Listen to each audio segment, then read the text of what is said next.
So I Go didn't back want and to tell say them that goodbye. they did a shitty job and to do it again.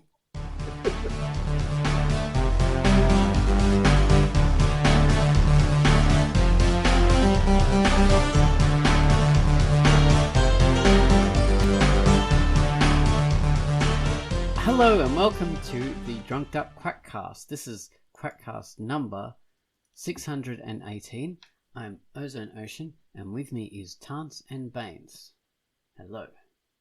Hello. Hello. And this week we're talking about envy and the cure for envy, which is the Baines method. Not at all. But it's the first of our Seven Deadly Sins series. Yeah, we're going to talk about what All the other sins. I was trying to remember one of the sins. I couldn't. Greed. There we are. We're going to talk about Grumpy, and greed. there's Doc and Sneezy, and there's a whole bunch, but we'll do all that later. That's so stupid. We can start over. Yeah. No, this is great. Okay, so yeah, this week we're talking about envy, but first we have to get into the featured comic. This week, Quackcast featured a comic called Meatware, and I thought it was called Metaware. You know, like a kind of technological kind of thing, but no, it's Meatware. So anyway, Quai, give us Meatware.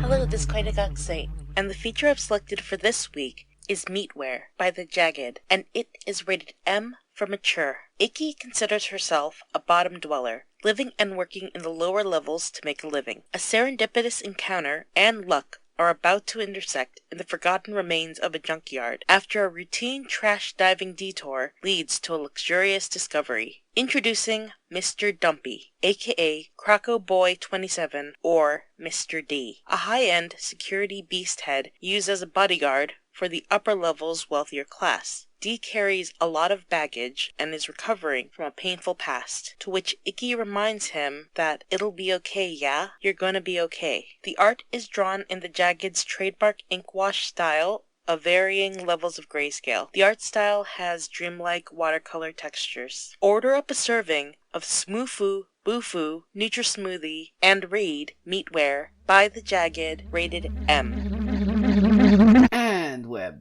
back. So now we're talking about the music that Gumwallis has given us. Gumwallis is back from his break, and he has given us a tune. He's given us the theme to a comic called Silence's Echo, which is a comic I featured a couple of weeks ago, which is it's a really intellectual, kind of affecting, emotional web comic. It's a very dramatic comic. I really do like it. Okay, so this music I would describe as a sophisticated piano jazz bar with a faint touch of Latin rhythm, almost a tango, people dancing, close tension in the air. The energy is crisp and flowing with this short, punchy tune. So take it away, Gumwallis, with the theme to Silence's Echo.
And that was Gumwallis with Silence's Echo.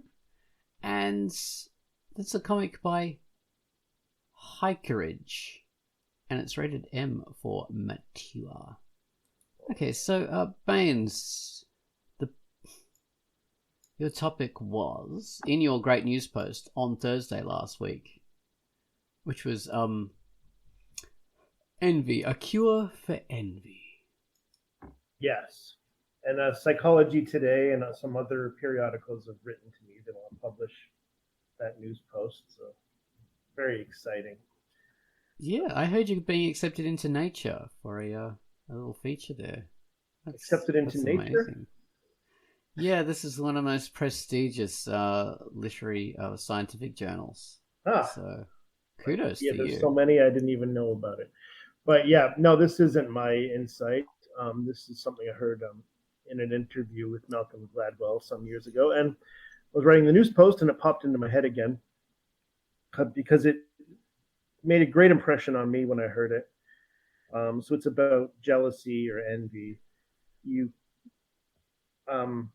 And I don't know if he expressed it as the cure for jealousy, like I titled it. I thought that was a fun title. Because for me, it did a lot for me. I've never been particularly jealous of people. Like I admire people's skills and qualities, like, you know, they have that I don't have. Chance's pillowy lips. They're beautiful. Ocean's pillowy lips. Yeah, mine are even better. Yeah. And so I could envy that, but I just admire it and I move on. But no, once in a while, like I definitely would look at someone and be like, oh, I wish I could have that, or have that skill, or have that life, or whatever, or not life, but like, yeah, like that skill, or that money, or that job, or that whatever. But so the idea that Malcolm Gladwell said he would talk this way with his friends would be like, okay, well, you can say you could have anyone else's life, so you could have that thing that they have that you envy, but you can't just take that one thing that you envy. You would have to take their whole life and be them. So you would have to have all of their responsibilities and their relationships, their life from top to bottom. You know, like you want to look like them, okay, you could look like them, but you have to live how they live and do what they do, and, you know, have all the ups and downs and burdens and everything that they have. And so therefore the theory goes that it's very difficult to be envious or jealous of another person. So I strongly agree with that. I felt that very deeply. And and all the jealousy went away. Like I said, never particularly jealous in a big way or regularly anyway, but I don't think I've felt envy or jealousy of anyone since then. I admire things, but I've never You're calm within any yourself. Messages of envy or jealousy I did feel. It kind of, that way of thinking really appealed to me, and I pull that out anytime like a hint of envy might appear. You know? So yeah, that's it. My rambling explanation. Well, Chance, what do you think of this whole theory?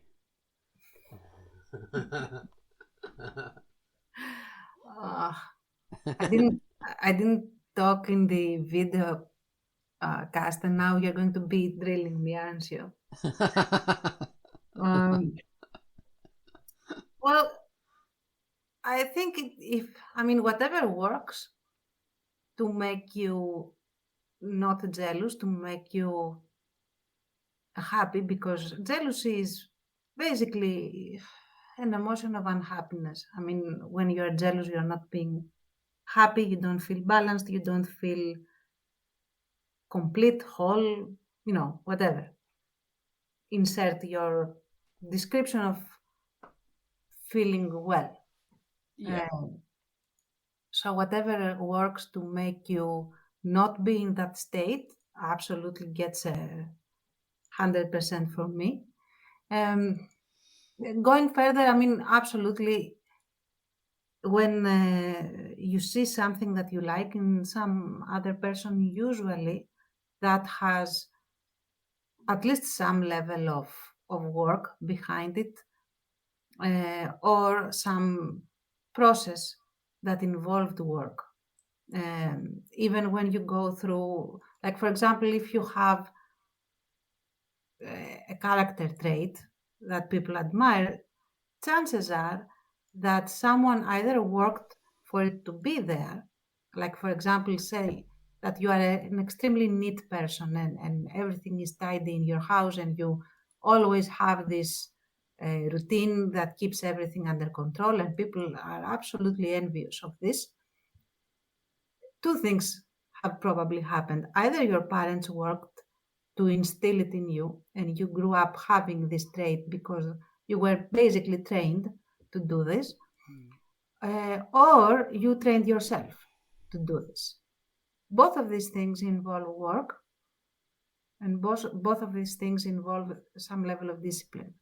So what I'm saying is that any kind of, I mean, even beauty, if you consider it, I mean, you do have some level of being born with it, but the way you carry yourself, the way you showcase it, the way that you are aware or not aware of being beautiful, and all of that contributes very much to how beautiful you come across to others. So Yes, daily routines with makeup and Mhm. hair and all that kind of stuff that these people go through. You know, people really envy these beautiful looking women, but the work that it takes to achieve those looks is Yeah. not something that most people are prepared to go through. Exactly. If they were, then they'd look better. There is this quote, and it's not a direct quote because I am terrible at remembering things completely, by Sophia Loren, who was a very curvaceous woman. And she was told at some point that she would have been even better if she could slim down a little. So that, I don't know, I guess that she would be like even more of an hourglass. Because if anyone has seen Sophia Loren, she had like this really voluptuous and lush bust.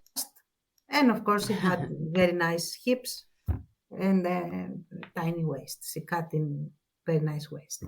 And what she had said was that I prefer drinking my wine and eating my pasta to being a size zero. So what does this mean? If you like really lust after these really thin bodies that became fashionable after the 60s, really, this takes a lot of work and a lot of sacrifice and a lot of uh, foregoing certain things in order to have some other things. And if you do it, props to you. If you don't do it, you have to consider whether you want to give up your pasta and your wine to get that. So Your Coke and your chips, basically. yeah. Basically, so that's it. That's the absolutely. I am behind what Bain said. But if you let me ramble on a little more, what I would focus more on when someone is feeling jealous is not what you are jealous of, but what you perceive that this thing that you are jealous of affords the person. So, okay, you like someone being super beautiful, like you are jealous of them for being like gorgeous or whatever. Okay, what is it that you are really coveting? Is it the beauty of this person or is it the perceived acceptance that you think they are getting? Or your imagination of how they feel when they look in the mirror? Or, what is it? Because if parse what it is that you think is the benefit of what you are envious of, then you can work out a way of getting it yourself, probably through other avenues, or achieving what you are thirsty for without being jealous of this other person. So Yeah, that's true. Yeah, very much so. Yeah, you don't have to go the beauty route. It could be something else that will help you achieve that goal that you want. But so, and it relates to everything. We were talking about, say, like artwork, creative stuff, and this is something that like artists will often envy each other. We'll look at something, we'll try to draw hands or something, or we'll try and do our artwork, coloring and doing our figures and stuff like that. Then we'll see the work of someone else, and it seems effortless the way they produce it, and we'll just go, "Oh, fuck's sake, you're brilliant. How come you could do that and I just do this? It's not fair. You're just doing this fantastic work, and and I envy that. I envy how great your art is and how effortlessly you achieve it. And we don't realize that the struggle and the time that it took to get that good in order to be able to do that, or just the simple fact of practice, like doing that drawing every day. Most of us just don't have time for that kind of daily practice. And that's a common thread with a lot of creative pursuits, dance, which I just absolutely admire, people who can move really beautifully and dance really well, and also play musical instruments and stuff. But there's only so much time in the day to work on things, and so I'm just left with envying them, because there's no way that I've got enough time to do that dance practice or that musical practice all the time. But then again, there's costs with it, like Bain says. We envy this stuff, but then there's costs associated with all that dancing and all that musical practice and all that drawing practice. You don't have time for other things that you're enjoying, but you also, have physical penalties for doing that kind of stuff. So we've got to realize, like, do you really want to have those physical penalties? Well, if you do, then do it. Then make the time and you dance every day until you can move like them. Yeah. And you can also enjoy the arthritis and the tendonitis and the sore ankles and knees. And that's another thing. Jealousy also has this sense of, this is unattainable for me, like I cannot reach that, so I'm jealous of it. Yeah, I'll just be jealous. Damn it. Absolutely. I mean, I suppose that we cannot all be Michelangelo. But I do believe, and I mean, even as a teacher, as an educational expert, I could absolutely attest that 95 or even 99% of what we consider excellent out there is the result of practice and nothing more. Like skill, learning what you need to do, and then practicing it. And that's it. There is nothing further than you don't need to be talented to achieve a certain level in pretty much anything. Even the stuff that you are supposed to be like talented, intuitive, have the Holy Spirit imbue you with power or whatever. I mean, anything, and you can do.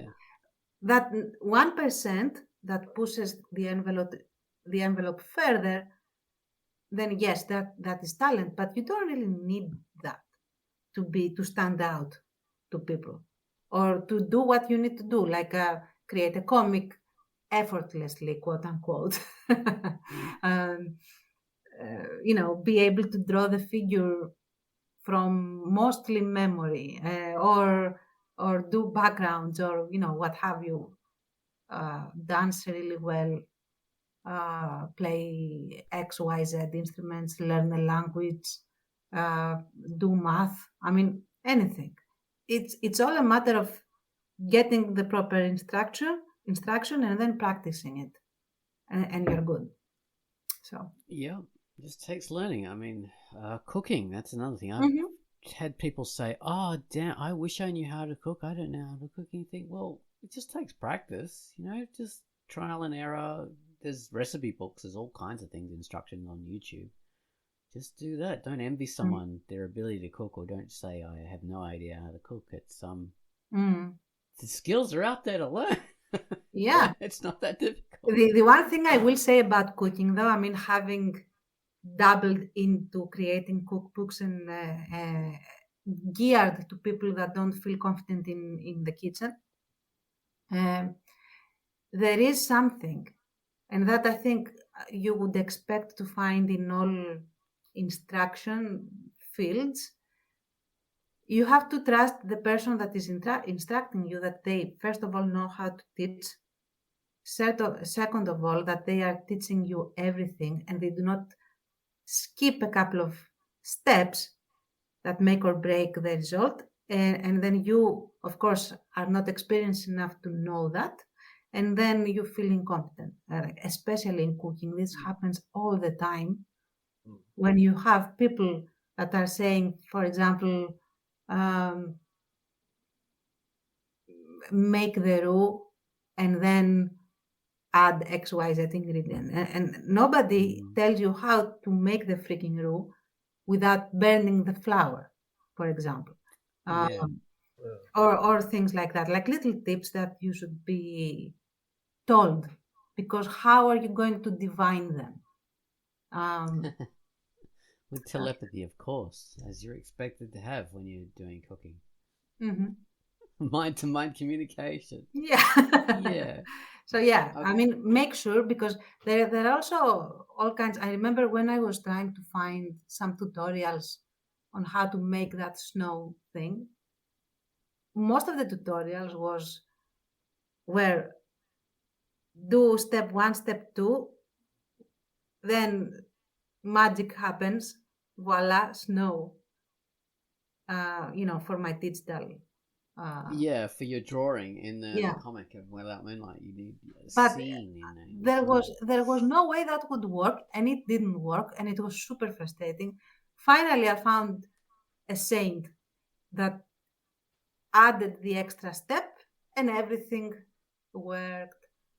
So what I'm saying is, if the instruction doesn't lead you to the result that you are looking for, the instruction is at fault, not you.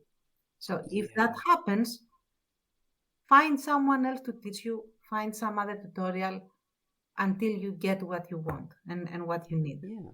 I find the key problem to things like cooking and digital arts, all these kind of things, is often people don't explain why something needs to be done. They tell you a step, but they don't tell you why. So even something, say, in cooking, like why do you add egg to something, which is a simple thing. And like I know why now, but often they just say, oh, add a pinch of salt. And you think, why would I do this? It'll change the flavor. It'll you got to tell someone why you do something, and then it'll help them understand more, and then they can apply that knowledge to more things, and then they can cook way more if they know why this thing happens. In digital arts, the same. Why do I do this by selecting another layer and changing it to multiply? Why do I do that? Instead of just telling them to do that, you've got to explain why it happens, and then, well, it's like, teaching a man to fish or giving him a fish. Yeah. You should even, to someone who is a novice, you should even explain what a pinch of salt is. You cannot assume anything, and that is a big thing. We assume a lot of things, and then when things don't work, we attribute them wrongly, and then we are jealous of other results that followed a different path to get where they are. So that's very, very important in this entire process. So what are some of the things that you've been jealous of? Have you ever been jealous of someone for something? Me? Yeah. Oh my God. Not for a very long time, like super long time. I remember when I was a kid, I was very jealous of people playing instruments. What else? And people, I mean, I think that's the only thing Yeah, I think that's the only thing of people playing instruments. The reason for that is that I loved to play the piano. I had a piano teacher, and I never learned how to read frigging notes because he was a terrible teacher. and and I also didn't like to practice because try practicing when you cannot read the music. Yeah, so I felt that it was magic for those people that could do it, and I was very jealous of them. There you go. Yeah, there we are. Well, that's quite interesting. Yeah, I mean, same for me for all creative pursuits. You know, like I said, dancing and any kind of producing music. Mm-hmm. Like I've been, I don't know, not jealous but envious, because that seems like a magical ability. Because people are so good at it, but it just takes so much. Oh, and people who can do physical things, you know, like parkour or gymnastics, athletics, you know, those kind of things, like spinning and doing these backflips and you know, all those kind of amazing things, spinning from parallel bars. It's just phenomenal when you see it. Or skateboarders, you know, when they jump up and do a kickflip or go on a rail or something like that. It's incredible, but it takes so much skill to do that. And how many times have they injured themselves doing it? You know, how many times have they smashed I'm their really knees not jealous of those. That comes into what Bain said, that you have to take everything, because the first thing I imagine is that I would break my neck the first time I did a mistake in the learning process, and no. Yeah, so there's all that. I mean, like for music, which I still envy because I just don't have the time to be able to do that kind of practice. But like I've had musician friends, like, you know, really kind of pro musician friends, like a guy who is a brilliant guitarist, flamenco guitarist, and shaking hands with him was like shaking hands with a steel girder. You know, his hands were hard, the sinews were just solid because he like uses those fingers and spreads them out to get those chords and those notes and all that kind of thing so much. But that means his hands aren't great for drawing, or they're not great for a lot of other kind of things, because he's like specialized himself so good for that particular task. And I had like when I was going to art school, I had like teachers who specialized in sculpture, and their hands were like big meaty fists, you know, because they're used to working with the hammers and chisels and all this kind of stuff all the time. So they weren't so good with the delicate drawing tasks that I was. So there's always like sacrifices you make to get those skills that you want. Absolutely. Like and there's nothing. I mean, at some point in my life, I realized that there's nothing wrong with having people be better at you in things that you are not like really striving to be the best. And even then, there's always going to be someone better. That's great, because that's your challenge. And you can just admire and enjoy that others are doing this, so that you can have music played the way it should be. You can have dances being amazing, and you can have, you know, all of that. Like, for example, I really love ice skating, figure skating. I'm a dedicated, let's say, dedicated fan. And we are living in exciting times for ice skating, because you had the first quadruple axel, which is a very, very rare and once thought as impossible, physically impossible figure, was just landed. So that was awesome to see. I would never do it. And I love and I really appreciate, and I'm thankful for all these people that spend day and night practicing, so that I can sit back with my pizza slice and watch them be amazing. So. Oh dear. Yeah, exactly. You could enjoy them being amazing without having to scoot around on the ice all day. Yes. And I'm always worried about what happens if an ice skater falls over and someone runs over their fingers. You know, that Oh, has to happen, I'm sure. That's simply they just get horribly cut. Microsurgery. Yeah, At least they're that's free actually what frozen. happens because when at that speed, these blades are like very very sharp knives, and especially figure skaters' blades are especially sharpened. Yeah, Oh I mean all Jesus, blades are Tance. especially sharpened. So there's that. Oh, okay. All right. So yeah, you're losing your fingers. You might You lose are a losing hand your too. fingers. Oh dear. All right. Well, that sets my mind not at ease. Thanks for that.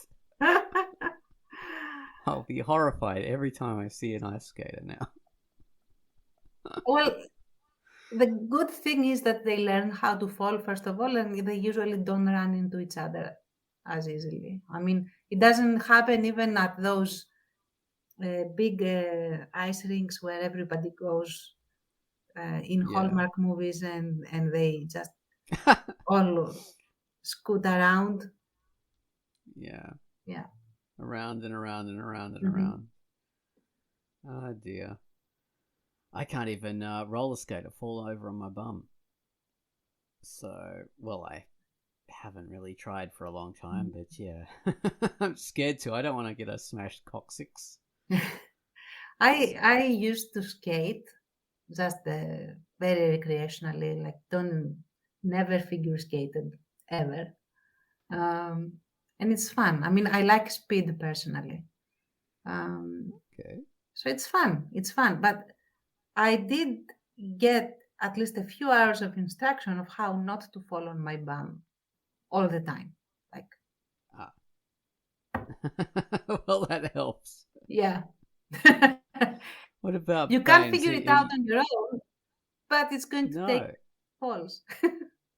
you have to learn trial and error. Baines, can you ice skate? Horribly. I was very bad. Definitely. I mean, you now have me thinking in my memory of like what I was jealous or envious of, or what I didn't like that I was so bad at. It would have been ice skating, sports. Oh, really? That kind of- Okay. Yeah, very much a struggle. I So mean, I you never and wanted to do Tance it though. and Really, skaters. I was just like, when you're in school, you have to do it sometimes. I'm just like, oh. Yeah, okay. Like, not for me. No ice skating here in my school, but I suppose something like swimming or yeah, some of the other things we had to do in school. Yeah, here we were very low tech, as you are in Greece, because everything is underfunded forever. We had track sports, and you had to do them. Like there is no way you can opt out unless you have like a heart condition or something like that. And I'm very slow. I'm a very bad runner, actually. I cannot sprint. I cannot run for long periods of time, and I generally do not run. So it was not fun. Tance is what's known as an ambush hunter. Yes, He waits Right. and then pounces. yes, I prefer that sort of thing. Like a cat. Oh dear. Yeah, I suppose I would have envied a long time ago, not anymore, but I would have envied like people who are much more kind of muscular and big, people who are because I'm not a very big man. I'm quite svelte and diminutive, so I envied those big tall guys who seem to be just so buff and powerful and strong. But then I realized, hang on, I actually like being small and sleek. I actually like that about me because not many people are. It's rather unusual, and it's rather singular that I'm so small and Right. and skinny and all this kind of thing. That's a very like unusual things. So, celebrate your uniqueness instead of envying others and trying to fit in with the common kind of expected average kind of thing. Yeah. Instead, accept that you don't perhaps fit into the average, and that your uniqueness is rather special, actually. Yeah. That other people might actually want that, or it doesn't matter if they want it or not. It's something to celebrate because it's not the usual thing. Yeah, and it makes you memorable. Yeah, exactly. You're very unique and striking as a figure. So, do you want to blend into the crowd? Yeah, and that also goes for art, to bring it back to artwork and stuff. Like, Yeah. take this AI generating thing versus humans not being as good. All Good right. point. Although there are a lot of arguments on why AI generated compositions are terrible, and there are lots of problems. But let's assume that you reach this AI generating model thing that is Yeah. perfect, absolutely perfect, fully rendered, whatever, what have you. It's perfect in a practically every way. It's still not going to be as good as human art for a very specific reason, because it will not be unique. It will not be, this model will be generating very specific quote unquote styles, and it won't be able to create something that is absolutely completely new, no matter what the AI bros are saying, because they have really no concept of art and what makes art unique. Yeah, Even, very true. yeah, even art that has lots of mistakes in it could convey a lot more emotion, a lot more engagement with whoever is seeing it than this AI art that could be very generic and very flat emotionally. Yeah, I mean, one of the big things for me initially when I first saw AI art was the fact that it lacks a lot of intentionality Mm-hmm. that human art has. And what I mean is, like as a human thinking person, as an artist, so you're drawing a scene, like I'm talking representational art here, so especially like comic art. Mm-hmm. You're drawing a scene with all these characters, blah blah blah, doing this and that. Why are they doing that? Why is this person standing here? Why is their hand in this particular movement? Why are they dressed that way? AI art has none of that intentionality, because you as the prompter who is telling it these words to do, you can't be that granular when you're doing the thing. You can only be quite broad, and then the AI comes up with some kind of generic fantasy art kind of thing. But you can't direct all these kind of aspects. As a human artist, you can direct absolutely every bloody thing, and those things have reasons for being there.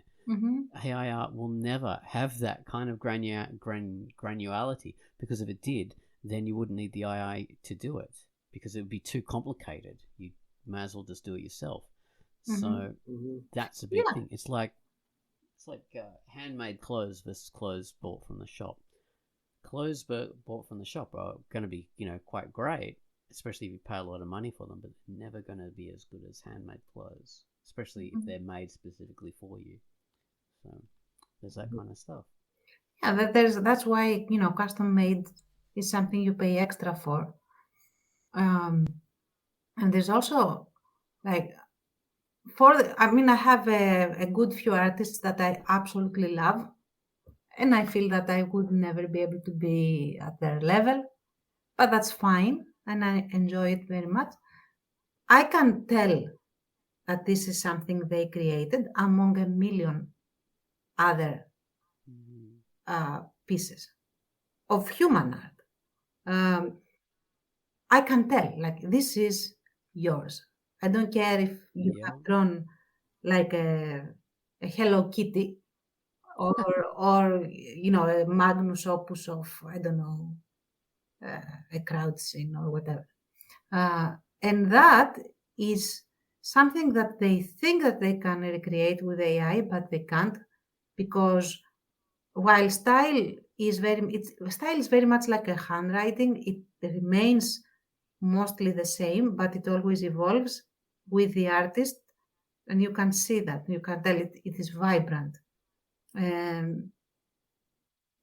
I cannot really put my finger on it, but like there was this AI bro that created this quiz and of old masters versus AI, and he or she they created this like an array of AI pieces that were in the style of certain artists like Monet or Dali or what have you, and Yeah. and some in a lot of obscure pieces from similar old masters, and you were supposed to be unable to tell which was AI and which wasn't. And I am not an art history expert. I didn't know half of these people or their styles, but I could still tell every single time which was AI and which wasn't, even if it was landscape, even if the fingers were the right number of fingers, and even if everything looked perfect with the brush strokes and whatever would signal that this is a painting and not digital. And yeah, sometimes I couldn't really understand why, but I could still tell, and that's the difference, I think.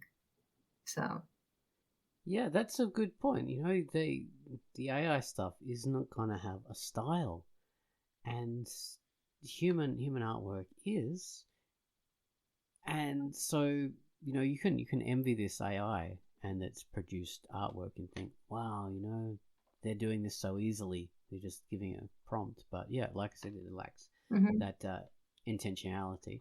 But it, like Kant says, it also lacks style. And it's only going to be able to ape other styles. It's never going to get a style of its own. Yeah. Which is quite sad. So it's always going to be a bit generic. So yeah, and you will always get uncanny valley because the AI doesn't understand what it is creating, like you said, does. It just adds stuff. Yeah. In an algorithm. So, like I remember there was this portrait that looked like absolutely perfect, all number of fingers correct, because this is supposed to be the tell. It's not always the tell. But the lady had a collar growing out of her skin. Yeah. And the AI doesn't understand that's not where it comes from. No. and yeah, that's the thing. It's that it doesn't understand. It's like tracing, but worse, because when you trace just the outline, you don't necessarily understand the 3D placement of yeah. Oh my God, I don't have vocabulary. Yeah, you're doing a two-dimensional drawing, and you're thinking of it as a two-dimensional thing. You're not thinking of it as this is a three-dimensional scene. That ear actually is further around to the side of the head, but all you see is a 2D photo, so you don't really know where it goes. Yeah. That's a good point. When I initially saw the AI, I thought immediately of all those generic DeviantArt pictures. DeviantArt often came up with a stream showing you all these different artworks by all these different people, and a lot of them have like 1 million likes and things like that, and you might envy it, saying, oh my god, all this artwork, it seems so effortless and blah blah, and then you realize after looking at it a while, it's just very derivative, and all this artwork is just copies of other people's artwork, and they've done these pictures, these fantasy art drawings or whatever, without actually understanding the content of what goes into a fantasy art picture or what goes into a science fiction picture. So it's often extremely generic stuff, and artists just keep on repeating everyone else's mistakes because they don't know why this thing happens. They don't know why it goes there, and that's exactly how the AI art does it as well. It just repeats simple mistakes and does things because it's done them before and it's seen them and it doesn't understand why it's meant to be that way. So so that's an example of the grass is greener, you know, the envy stuff. Because I would envy this artwork by these on DeviantArt, and in the end I realized, oh, actually that this isn't stuff I should envy at all. They're just doing this to be in that stream and to get people's likes. And in doing so, they have to keep on producing this crap and copying other people and continue on this little, this treadmill of stuff.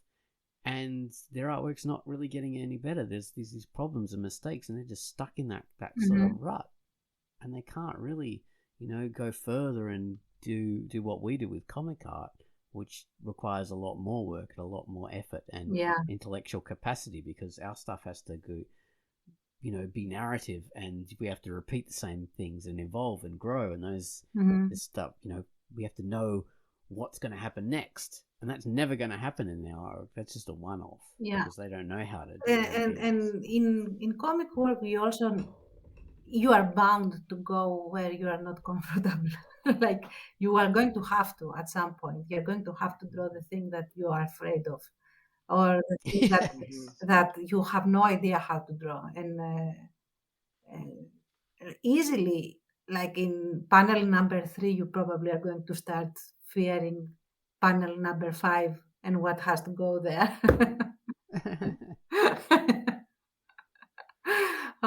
So there's that. But even that is better when humans do it, because still, when you do things a lot, you might be stuck in a rut, but perhaps at some point you will get this epiphany. You're like, hang on, maybe I should correct this a little bit, and it will be even more streamlined or better. Yeah. But with the AI, especially when it is done by people that are not educated even a little bit in art, they cannot tell the mistakes. There was this one guy that was so happy with the thing that he created, and I know that it was a he. And he said, "Look, I also edited it," and he had sort of managed to make it worse because all the proportions were off. But he at least had put some effort in trying to edit it without any sort of skill. And I told him, you know what? Here is a mistake, here's a mistake, here's a mistake, correct this, do that, and then you will have something to be happy with, because right now it cannot stand anywhere. And he was happy and thanked me and stuff. But the point is that what they don't understand is that even AI is going to need the human intervention to do certain things. And if you don't have these skills, you won't be able to tell where to correct and what to correct. So yeah, you can't get away from it. It's like these automatic generators for essays. Oh my God! Like people are using those, and without actually knowing your subject, how can you know if the thing's totally made a mistake and messed up? Because essays are essays for a reason. It's you really have to know what you're talking about. Automatic generators for music as well, those have come around. And if you don't actually know about music, how can you fix the stupid mistakes of, I don't know, timing and chord changes and stuff like that to make this reasonable? So these things work as tools for real creatives rather than just being a make art button. Yeah, a magic button for art.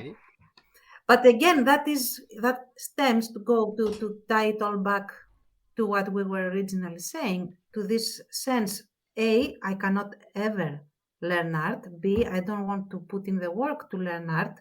C, I want something to get me art, and I want what they have, which is jealousy, and I'm going to get it with weird means, magic means, and then I'm going to be really obnoxious about it. So yeah.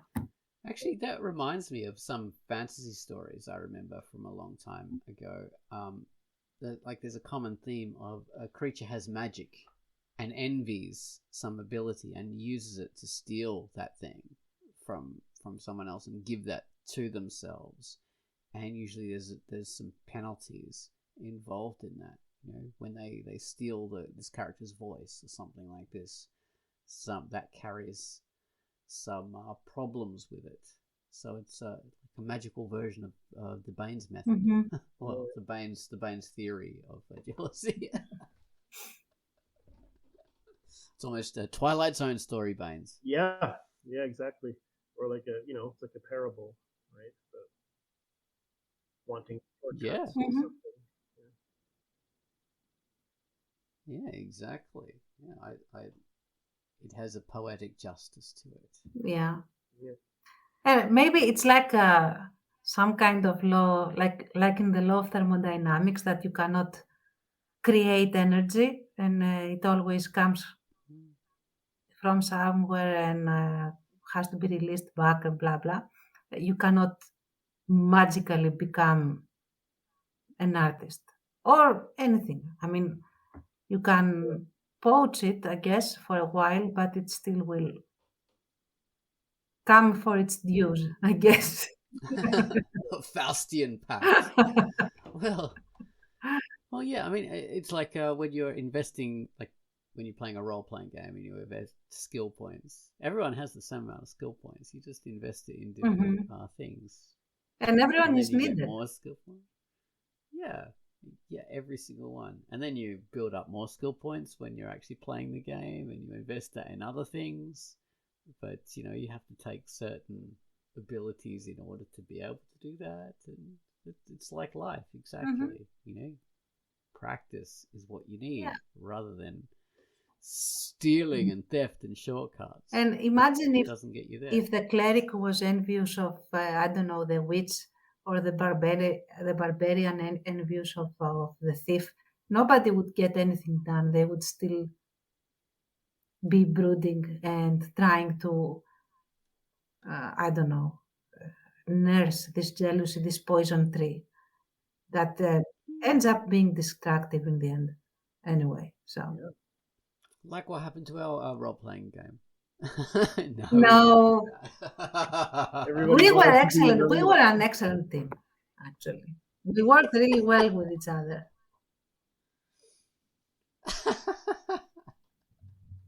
It was a nice good old, combination, actually. Yeah, Mm. worked well. Doc and Molpo McMuffins, Pembroke Lane. That would make for a good story, though, a parable or a little short story where every character wants to be someone else, and they go their own Stole everyone contributions. else's skill. Yeah. Yeah, that's actually really good. Oh dear. Oh well. Okay. Well, we should wrap this up before Google kicks us in the nuts. Yes. It's gonna happen pretty soon. We got 5 minutes left. Yes. 5 minutes. All right. So I don't know. Like things I think I've already mentioned stuff I've been jealous of. Athletics, physical skill, all that kind of stuff. And other things. You can just, do the practice and achieve that. Like I wanted to get a bit more muscular, so I actually did exercise, and I did it. Yeah. So there's changes you can make in order to get to those kind of things, and as long as you're willing to make those changes, then you can get there. If you're not, then enjoy your life without them, because that can be a real pain to make those changes, to put in that effort. Yeah. Yep. Like if I want to lose weight, then I just eat less in my portions, and do a little bit of exercise here and there, and maybe go to bed a bit more hungry, and that's freaking awful. Yeah.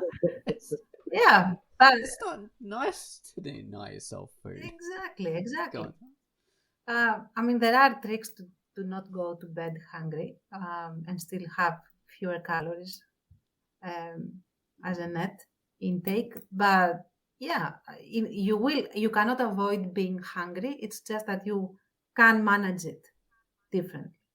But still, if you prefer to enjoy your wine and your pasta, be at peace with not being a size 0, and that's absolutely perfectly fine. Be like Sophia Loren. Yeah, it's not so Yeah, bad. all of it. Yeah. All of it requires struggle. I mean, I saw this thing a while ago about all these male actors saying, "Oh yeah, all these male actors, they're so big and buff and huge," and this guy said, "Yeah, that's actually an awful kind of state they have to go through to get to this thing. It's absolutely not attainable by normal people because they have to have, like 6 months or like a year's worth of training every single day, like 5 hours a day exercise." Or 10 hours a day exercise and having all their meals specially crafted, so we can envy the look of actors, but they're only doing that for a job. And maybe they might be rich and famous, but that's only a tiny, tiny little speck of an amount of these people, and they all have to be perfect and look great and all that kind of stuff, and it takes so much struggle and effort to do, and we don't have to do that because we don't have those bloody jobs, so why would we? Exactly. It's the whole thing, careful what you wish for because you might get it. And if you really want it and you know that you will be happy getting it, then you know that you are going to put in the work, whatever that means, and get it. Unless, okay, I was born with a terrible voice and I can never be a soprano. And that's fine. I can be other things.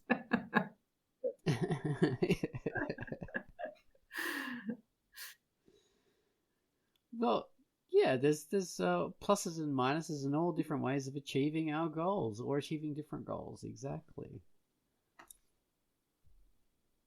Achieving other goals, like Baines used to be a magnificent musician. I mean, I think you still are, aren't He you, still Baines? is. Like, He still, guy still still are. is. Baines practiced and became a great drummer and keyboardist and all other sorts of things. So, and he's a good artist as well. So there you go. You can achieve those things if you're prepared to put in the time, like Baines. Yes. Do the Oh, very Baines kind. method. And brilliant The insights. Baines method, yes. So we've got two things that are the Baines method. The Baines method for getting rid of jealousy and the Baines method for writing stories. Oh, very sweet. Do it. Bye.